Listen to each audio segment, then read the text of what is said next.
programa ng ating Pangulo ay napakaganda. Bakit hindi dapat iboto si Senator Marcos? May bahid ng korupsyon, may issue ng korupsyon. Alam mo naman, ang korupsyon sa ating bansa ay talagang yan ang dahilan bakit naghirap. Lagi nating sinisisi ang pamilya Marcos pagdating sa korupsyon.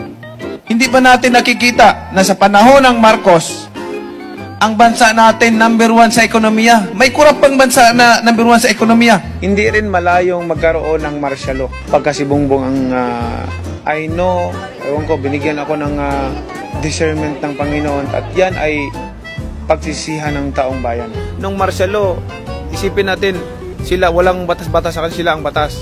So, parang yun ang pag-iisip nila. Pag-isipan ninyong mabuti dahil ang pagsisisi laging nasa uli. Mark my word, kung gusto nyong magkaroon tayo ng martial law ulit, then iboto nyo siya. At nakita ko ang programa ng Pangulo dito sa bagong Pilipinas.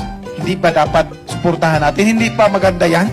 Pag sila nabalik sa power, yung mga nakadispute na mga ari-arian, kayamanan na trilyon-trilyon, gold deposit, lahat yan, malilinis na yan at kaya na nilang i-transfer sa sariling account nila, sa personal account nila. Ang mga Marcos, billion-billion, trilyon-trilyon ang korupsyon. Tapos ibubuto natin. Talagang ang talino natin.